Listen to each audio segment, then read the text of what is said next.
Bonsoir, mesdames et messieurs, chers participants. C'est un réel plaisir pour moi de partager ces moments d'apprentissage. Donc, je m'appelle Chapon de Fadel. Je suis un étudiant à la faculté des sciences et techniques à l'université de Dakar.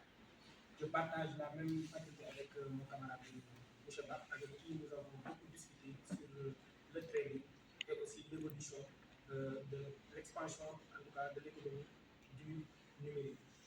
Aujourd'hui, nous avons compris qu'on est obligé, en tout cas, d'être en mesure de comprendre ces nouveaux moyens de transaction. Parce que si nous faisons une rétrospection dans le passé pour voir l'évolution des finances, nous avions commencé par le commerce du troc. Donc, il y avait des échanges entre les personnes. Vous disposez d'un produit, par exemple, je dispose du milieu, vous avez le riz, et on fait des échanges. À un certain moment de la vie, les gens étaient obligés de changer, d'où l'avènement des billets. Donc, les gens ne le comprenaient pas, donc il y avait un manque de confiance. À un certain moment, ils ont compris qu'il fallait, en tout cas, s'adapter à ces nouveaux moyens. Et actuellement, on est sur les autres plateformes qu'on appelle les Wave et les Orange Money qu'on utilise. Et que tout le monde est obligé de l'utiliser. Dans le passé, personne n'avait confiance. On disait que c'est de l'arnaque, mais aujourd'hui, nous avons constaté que beaucoup de personnes l'utilisent. Actuellement, il y a un nouvel concept qui est arrivé dans le monde. Et comme aujourd'hui, nous sommes dans un monde où tout est interconnecté, on parle de contexte de mondialisation, on est obligé d'interagir avec les autres pays qui sont partout dans le monde.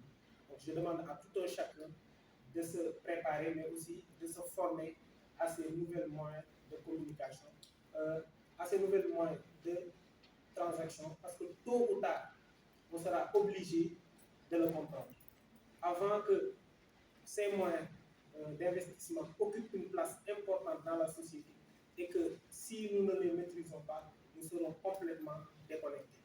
Et comme il l'a dit, tout le monde peut avoir en tout cas accès à ces nouvelles moyens de transaction.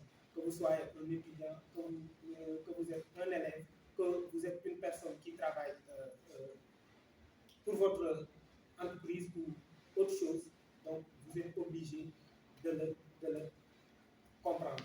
Et je l'ai dit et je le répète à chaque fois que au-delà de l'amélioration des conditions de vie et de travail des personnes, il a permis aujourd'hui l'émergence de beaucoup de secteurs tels que le e-commerce.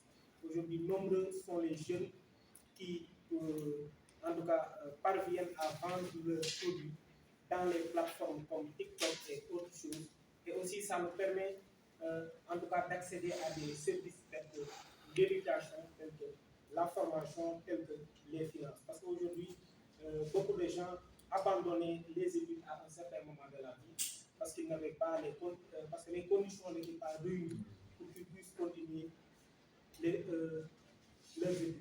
Mais avec l'avènement du numérique, vous pouvez aujourd'hui avoir votre bac et vous inscrire sur les plateformes numériques comme l'université qu'on a mis en place par le gouvernement. Voilà, Virtuel.